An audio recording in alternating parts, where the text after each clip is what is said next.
أم كنتم شهداء إذ حضر يعقوب الموت إذ قال لبنيه ما تعبدون من بعدي قالوا نعبد إلهك وإله آبائك إبراهيم وإسماعيل وإسحاق إلها واحدا ونحن له মুসলিমুন। রব্বুল আলামিন বললেন, আম কুনতুম শুহাদা ইয হাদরা ইয়াকুব আল মাউত, তোমরা কি উপস্থিত ছিলে? আম কুনতুম শুহাদা, তোমরা কি উপস্থিত ছিলে? ইয হাদরা ইয়াকুব আল মাউত, ইয়াকুবের যখন মৃত্যু যখন খুবই কাছাকাছি আসলো, মৃত্যু যখন ঘনিয়ে আসলো, তোমরা কি তখন ইয়াকুবের কাছে কি তোমরা ছিলে? আল্লাহ বললেন, তোমরা তো তার কাছে ছিলে না। ইয ক্বালা লিবানিহি মা তা'বুদুনা মিন বা'দি, সে যখন তার সন্তানকে বলল, মা তা'বুদুনা মিন বা'দি, আমার পরে তোমরা কার ইবাদত করবা?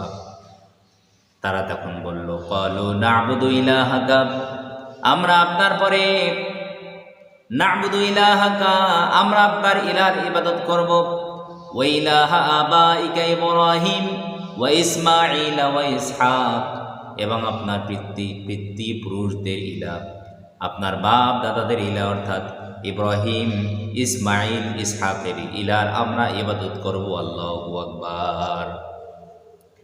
ইলাহা ওয়াহিদা, একজন ইলাহর ইবাদত করব। ওয়া নাহনু লাহু মুসলিমুন, এবং আমরা আত্মসমর্পণকারী হব। আলোচ্য আয়াতটি হল সূরাতুল বাকারার 133 নম্বর আয়াত। এই আয়াতটা রব্বুল আলামিন তখন নাজিল করলেন যখন ইহুদিদের একটি দল বা একজন ইহুদি বিশ্বনবী সাল্লাল্লাহু আলাইহি ওয়াসাল্লামের কাছে এসে বললেন, ও মুহাম্মদ, তোমার কি জানা নাই, তুমি কি জানো না? ইয়াকুবের যখন অন্তিম সময় চলে আসলো, তখন সে তার সন্তানদেরকে বলল, তোমরা ইহুদি ধর্মের প্রতি অটল থেকো, অথচ আপনি আমাদেরকে আজকে ইহুদি ধর্ম থেকে পৃথক করতে চাইছেন। রব্বুল আলামিন ওই ইহুদির কথার প্রেক্ষাপট অনুযায়ী আল্লাহ তাআলা সূরাতুল বাকারার 133 নম্বর আয়াতটা নাজিল করে দিলেন। আলোচ্য আয়াতটা নাজিল করে দিয়ে রব্বুল আলামিন ওই ইহুদিদের যুক্তিকে, তারা যে অবান্তর অবাস্তব মিথ্যা একটা যুক্তি তারা যে দাঁড় করিয়েছিল, মিথ্যা একটা অপবাদ হযরত ইয়াকুব আলাইহিস সালামকে দিয়েছিল, সেই যুক্তি খণ্ডনের জন্য, তাদের মিথ্যা অপবাদটা আল্লাহ তাআলা চিরদিনের জন্য ধূলিসাৎ করে দেওয়ার জন্য বিশ্বনবী সাল্লাল্লাহু আলাইহি ওয়াসাল্লামের কাছে হযরত ইয়াকুব আলাইহিস সালামের মূল বিষয়টা, সত্য ঘটনাটা আল্লাহ তাআলা প্রকাশ করে দিয়েছেন। অর্থাৎ ইয়াকুব মৃত্যুর সময় তার সন্তানদেরকে ইহুদি ধর্ম আঁকড়ে ধরার জন্য বলেন নাই, তিনি বলছিলেন যে আমার পরে তোমরা কার ইবাদত করবা? তারা বলছিল, আমরা ইবাদত করব তার, আপনি যে আল্লাহর ইবাদত করেছেন, আপনার পিতৃপুরুষগণ যে আল্লাহর ইবাদত করেছে, আমরাও কি আপনার পরে তার ইবাদত করব? এই কারণে রব্বুল আলামিন আলোচ্য আয়াতটি নাজিল করে ইহুদিদের ওই যুক্তিকে খণ্ডন করে দিলেন। সেই সাথে আল্লাহ তাআলা বিশ্বনবী সাল্লাল্লাহু আলাইহি সাল্লামকে আলোচ্য সত্য ঘটনাটা জানিয়ে দিলেন।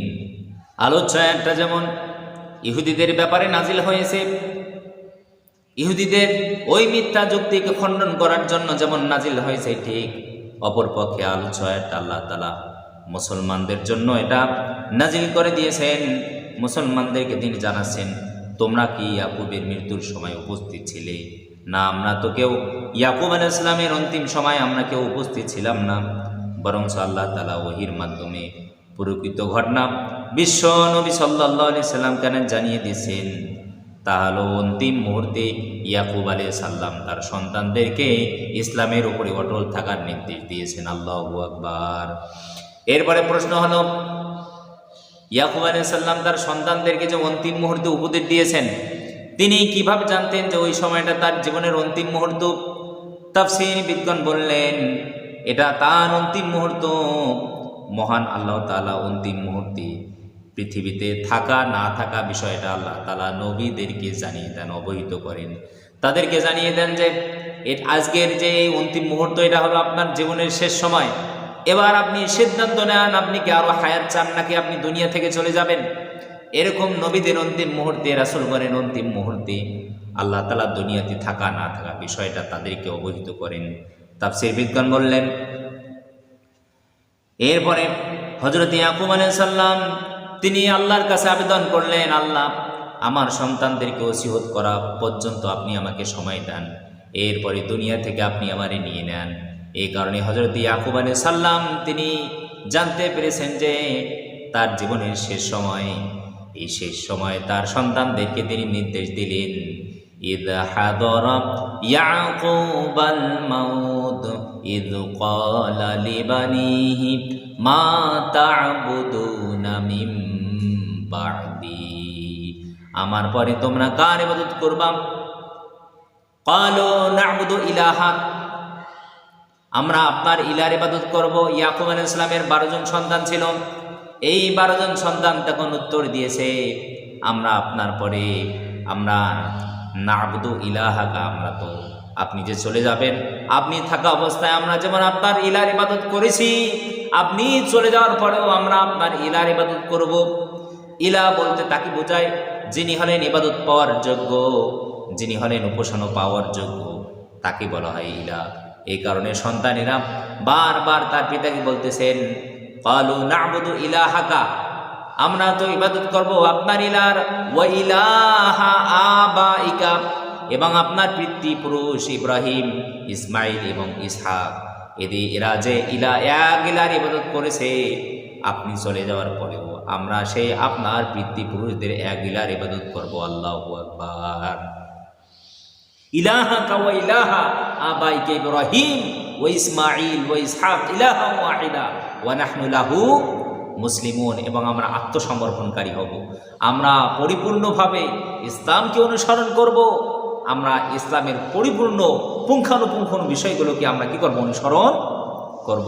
তো আলোচ্য আয়াতটি দ্বারা আল্লাহ তাআলা নাজিল করে দিয়ে যে ইয়াকুব আলাইহিস সালাম তার সন্তানদেরকে যে ইসলামের উপরে অটল থাকার বিষয়টা তিনি যে নিশ্চিত করেছিলেন, এই আয়াতটা নাজিল করে আল্লাহ তাআলা সেই বিষয়টা জানিয়ে দিয়ে ইহুদিদের যে চক্রান্ত, ইহুদিদের যে মিথ্যা অপবাদ, আল্লাহ তাআলা এটা চিরতরে তাদেরকে নস্যাৎ করে দিয়েছেন, তাদের এই পরিকল্পনা। এই কারণে আমরা যতদিন বেঁচে থাকব, আমাদের পিতৃপুরুষদের ধর্ম হলো ইসলাম, সকল নবী রাসূলদের ধর্ম হলো ইসলাম, সকল নবী রাসূলগণের দ্বীন হলো ইসলাম। আমরা এই ইসলামের উপরে অটল থাকবো ইনশাআল্লাহ।